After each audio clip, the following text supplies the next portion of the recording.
Hey everybody, welcome back to Champ and Sons, and we have got a heck of an episode for you today as we are back in Austin Zoo. Now, what is it that we are building is probably something you're asking yourself right now. Well, I haven't mentioned it too much before, uh, but what we're actually going to be building at this point is I would best describe it as a polar complex, really. You know what I mean?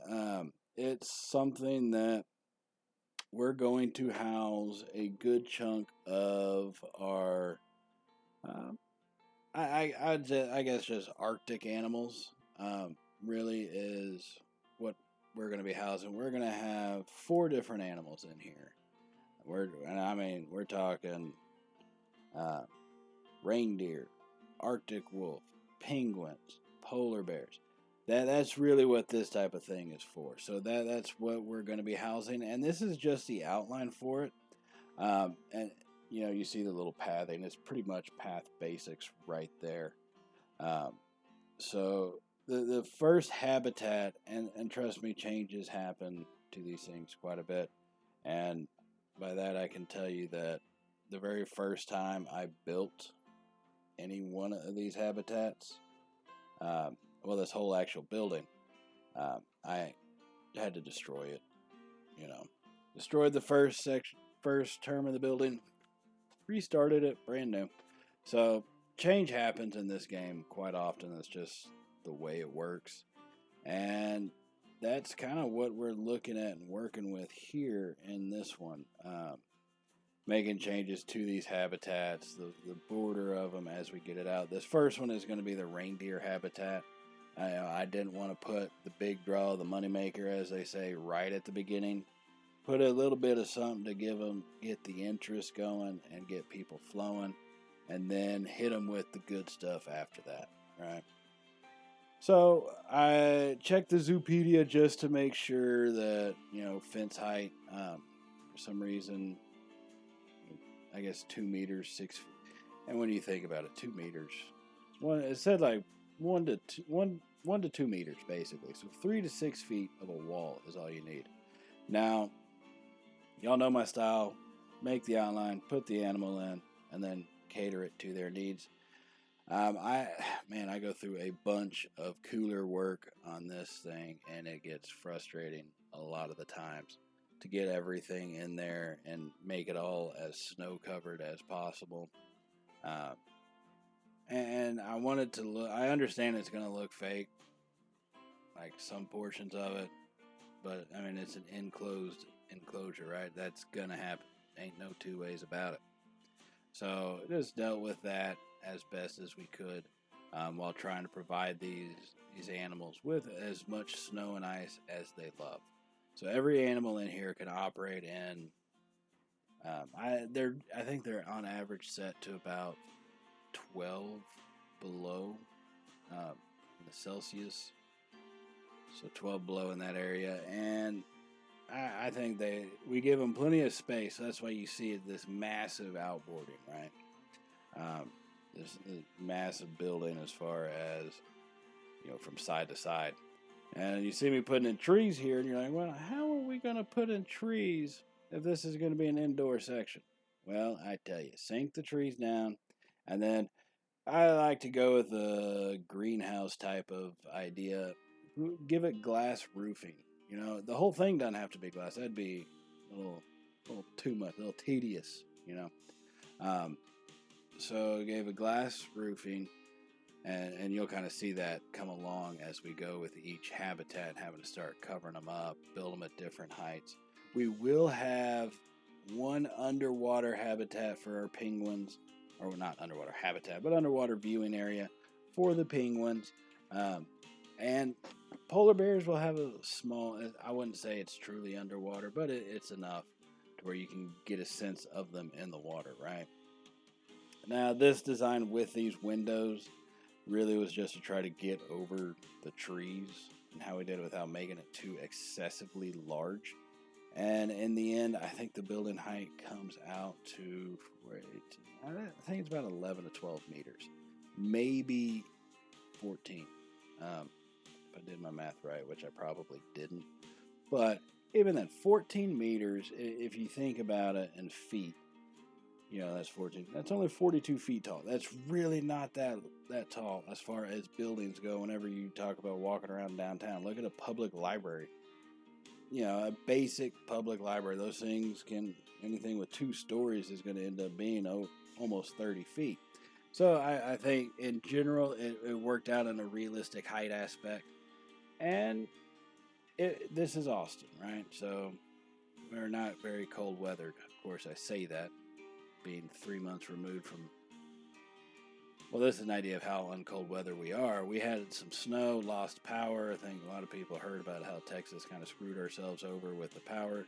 Thank you, politicians, for that one.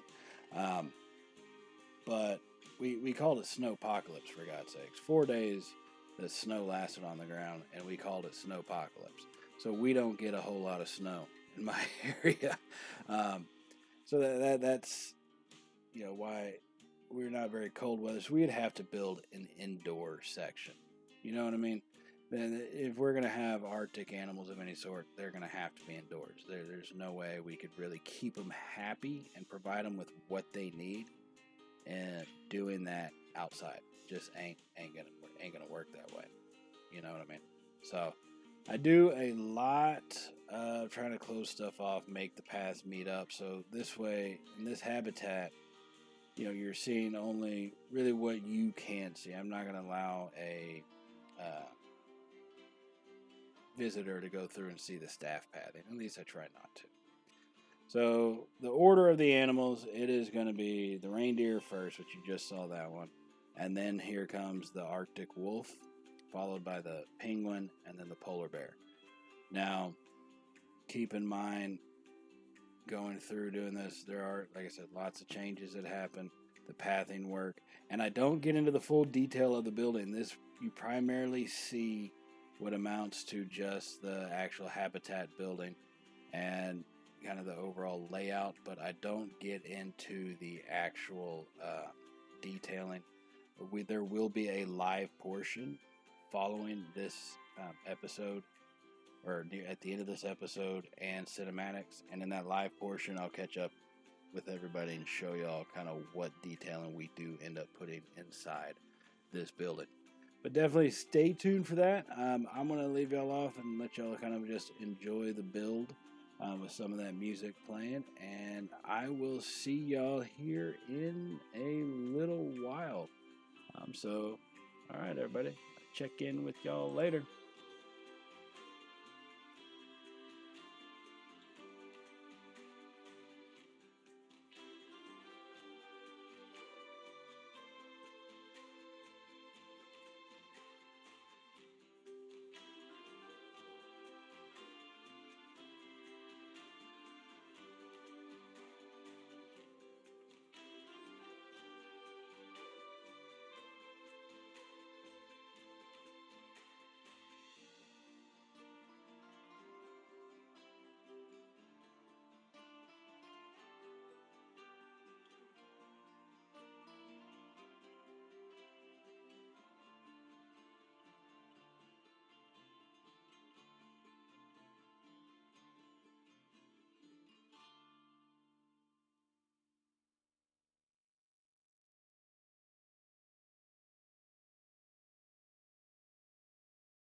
Hey everybody, I'm back just real quick. I just had to say, for people that are good at building underwater habitats, praise to y'all, man. This stuff, getting these underwater viewing areas, was incredibly frustrating. I mean, oh my god. And granted, I'm probably just not that good at trying to figure that stuff out, right? Um, there takes a certain understanding of how the game works to be able to put these in to provide the proper view to the guest. But still, oh my lord, I, yeah, my kids whenever they play Fortnite and stuff have these rage moments. I Yeah, when I was a kid, I used to do that too. Who didn't? Tell me you haven't broken a controller playing Xbox or something. I'm just telling you, you're lying to me. It's that simple. But I will say this. Outside of having to put in all these dang cooling fans, trying to work the underwater habitat to where there was plenty of space for the deep diving, all of that jitski, that got me so dang mad throughout this whole process. But it ends up working out. Now these fans, I hated that crap too. And I know there's a lot better way to do it than what I did. Um, I've seen it. To be fair, I think pretty well. I attempted it, but uh, one by one, paint the snow on, hit play. 'Cause I normally put the game on pause while I build.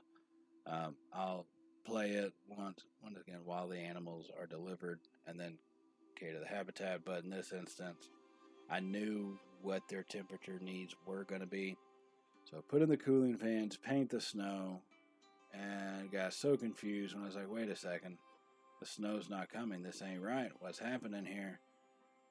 And finally it would after a while, after the ground got cooled down enough, I guess, basically.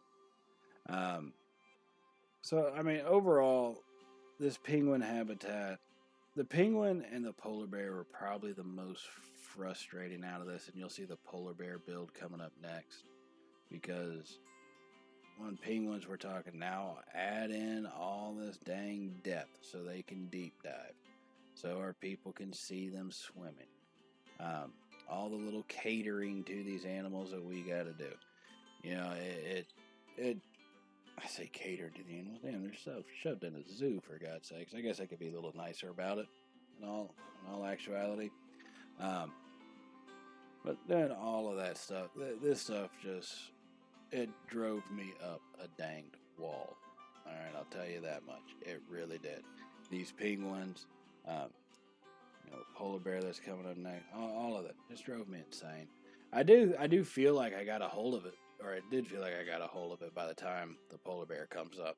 But that's really nice when it's the last habitat in this massive enclosure that we're working on. It's good that it came at some point, I guess. You got to look at the positive side of stuff, right? Glass not half empty. It's just half full, I guess. You got to have that type of perspective on it. It's not really my style, but I guess it's how we got to roll whenever we start talking about playing a zoo, working with these animals. So yeah, I just wanted to chime in and let y'all know, if you're planning on doing an underwater habitat in the game, holy Lord, research it. Watch people do it. I had to go back, and this whole time I'm building, you'll see slight little pauses, even though this is going 8 times. It's sped up 8 times, I think. But I'm telling you, man, I had to start. I finally started watching some of the people that I watch that have zoos going, that have their own channels with their own series, and I'm telling you, it took me a little while to truly figure that stuff out, and that's how I had to do it. So definitely, if you are playing the game and you're thinking about doing an underwater viewing area for your guests, they love it, but I would definitely say steady up on it just to be more prepared than I was. Don't make my same mistakes, please. Save yourself from that trouble. Let me take that and deal with that so you don't have to, you know what I mean? So All right, well, I just wanted to jump in on that, let y'all know, give y'all that little piece of advice. I'll let the build go, keep on going, and once again, I will catch up with y'all later in the live session. So until then, everybody, I'll check y'all later.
Hey everybody, we are back here in the live section taking a look at what we have got so far going on. This is going to be the finished product for our newest frozen area, I guess. And as you can see, we have it World of Ice Frozen Tundra. I like this entrance into the building. I think it turned out pretty well with the statues. You know, you got your polar bears up high. Um, the penguin signs going. These are supposed to be reindeer. I mean, they are just deer statues. At least that's how it's listed. So they're not exactly reindeer, but hey, it is what it is. And now these other ones that we have are going to be the wolves. So that gives you a little hint as far as um, what we're looking at. Now y'all see most of this be built. You didn't see all the detail work that went into the inside of it.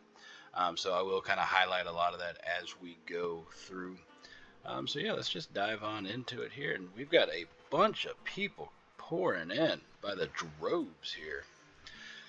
And so first one we're going to come up to is going to be the reindeer habitat. If you see, we got the new billboards that Planet Zoo gave us, that Frontier decided to provide to us. Got just some basic little facts going up. Some things you'll find around the zoo on other signs, other education boards, but that's just pretty general. And so, into the wall. So this is going to be the reindeer habitat. I think it turned out pretty well. They have a decent amount of space. I did put in maybe a little too many of them. Their herd size can be quite large, but for the amount of space that I provided, it's possibly just a little too much. But that's all right. Now these are my custom signs, and yes, those are just plain little lines. It's nothing special. Um, really, I did that just because it's basically what would symbolize writing, right? So I got another big reindeer billboard over here. Rangifer tarandus. Never heard of that.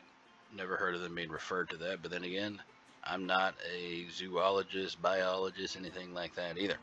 So these are a couple signs. I stuck with mainly kind of having, if you look on the inside, I was able to, and I missed a couple spots right there. But basically, it's just little light blue art shapes mixed in with some of the dark blue. I figured for Ice World, that kind of works out the best. And I think it turns out looking pretty good in all these areas. So I'll have to go back and fix that. I'm not going to do it right now, but all right. Now we will head down our hallway. And so first thing, we'll turn left first. That's what we'll do. We'll see what everybody over here is looking at. And this is going to be our Arctic wolf. Now, I say same thing as with the reindeer. You have, some basic little signs. It's supposed to be writing, little facts you'd read about them. Now here's the big old billboard, which I forgot to put the outline on. Have to get to doing that. And some basic, what I call pack hunter basics. I mean, general knowledge, wolves are pack hunters. So this would just be filled with basic information kind of painted on the walls and stuff like that. And I think that would be a pretty good way to kind of provide some education. But let's take a look at what everybody is hullabalooing about. And there's our little pack in there. We got a pretty decent chunk of wolves in. And so I would say it's a fairly decent pack. I think we're running about 6, and they're normally 2 to 8. Now you do see another section I forgot to add. Minor little things. Got to go back and fix those. But I will say you do see, Jesus. Sorry, controls went a little haywire on me.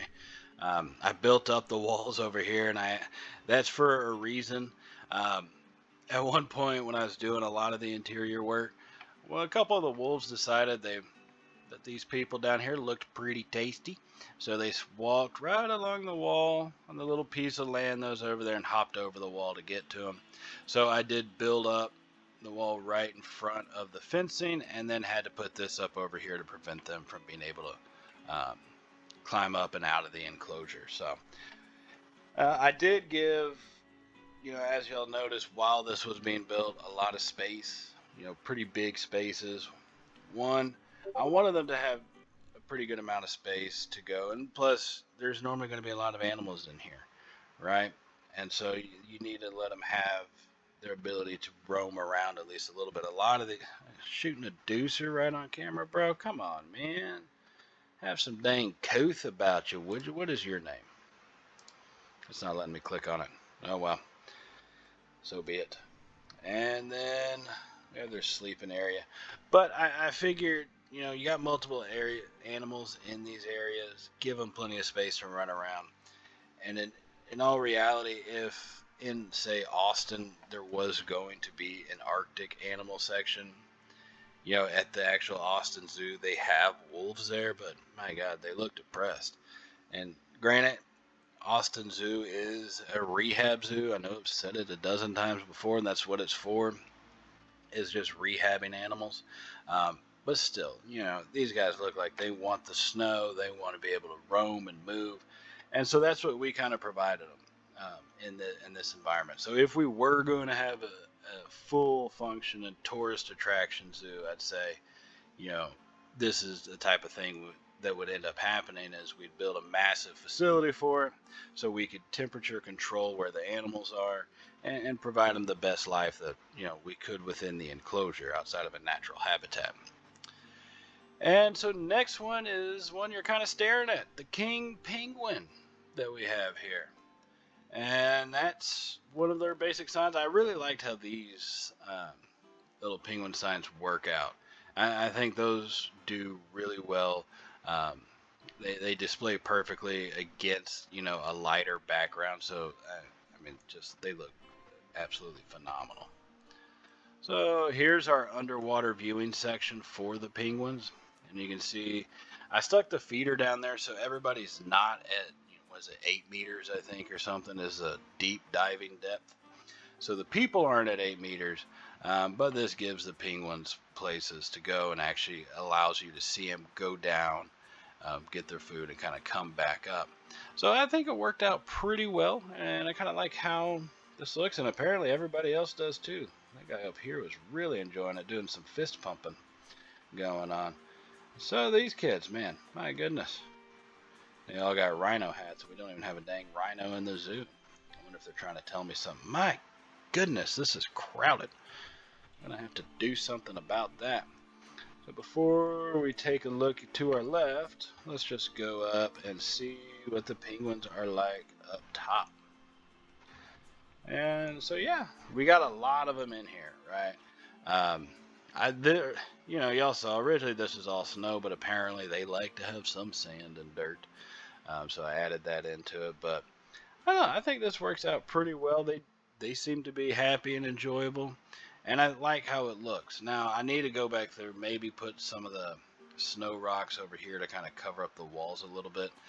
And I thought about putting a roof section over, because this is where they come in at, and so everything behind here, and I'll just show you, is basically empty open space. It's where the keepers come. Yeah, I probably should have put a flooring down, but other than that, ain't no one ever really going to see it besides this single moment. That's where the keepers come in. So I decided to at least line this wall with the snow. Hindsight, always being 2020, should have lined this side, but I didn't. Oh well. But they once again, they're all happy. We got a bunch of them in here, and so they're quite a big attraction. For our zoo. So pretty successful new section. Now we come over to what I call the money maker, the polar bears. And these things need massive habitats. Good Lord. I mean, to be honest with you, this build was probably about, I don't know, it took about 8.5 to 10 hours, if I had to guess. I had one version of it, which is not on any of the recordings because I completely tore it down and deleted it. And normally I'll show that, but that version took about 4 hours of building to do.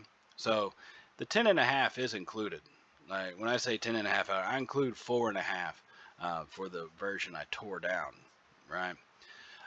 But these things needed it to be so massive that, the extensions, all the water, all the land. Normally, I guess I probably could have just limited it and said, sorry, you get what you get, and you're going to have to get over it, Mr. Polar Bears. Um, but I decided to meet their needs. And here is their little bear cave, basically. There's not much to it. It's just something for people to be able to see inside. We got the zookeeper entrance. We got their bed so they can have some form of privacy and not have to be jammed in with the people at all times. We kept our pretty standard um, billboard and education boards going. This one is called On the Brink. I only say it because polar bears are, you know, on the brink of extinction. They're endangered animals, I think. I'm kind of speaking out of turn, don't really know, but I'm assuming that they are endangered animals. So that's why I have On the Brink. Just educate people on not just their natural habitat, but different ways that we can conserve, different ways we can help them. Global warming, all that type of jazz. Some of the stuff you saw on the other billboards, but fit in right here, just specifically with regards to your polar bears. And then there's another one for basic polar bear information. Now, using those, it's just the basic art shapes, colored them. And then these are the 2-meter colorable like wooden planks that I had to put in. On some of the other signs before, I know I used the art triangles and twisted them and made little tweaks where only just the fine point sign of like one of the points came through, so it's a lot thinner.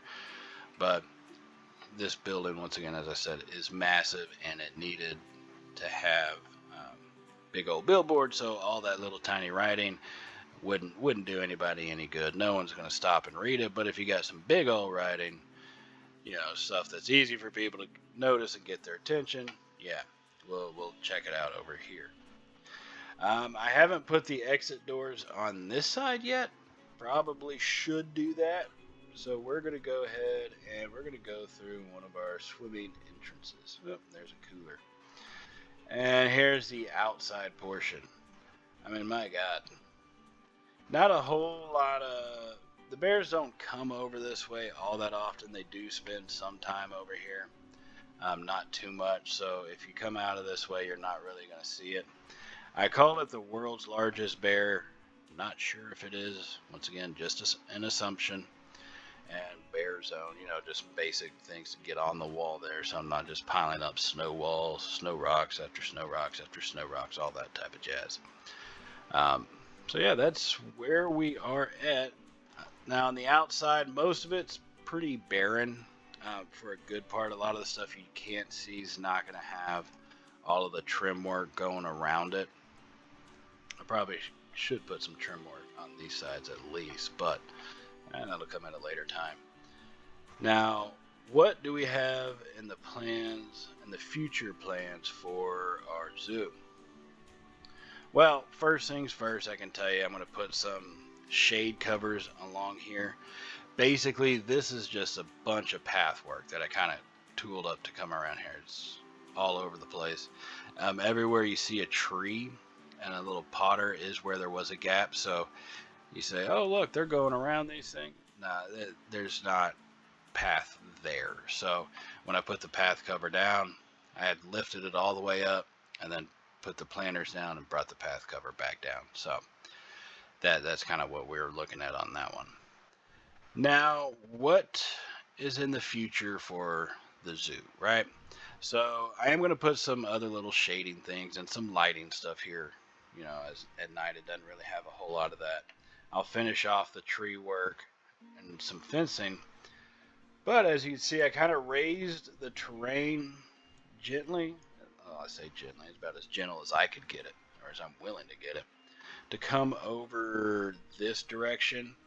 And, we have a basically, I'm thinking really 3 more sections to the zoo, and what my thoughts are. And if y'all have any other, if y'all have anything that you think might work a little bit better, just let me know down in the comments, and we'll see about getting that incorporated in.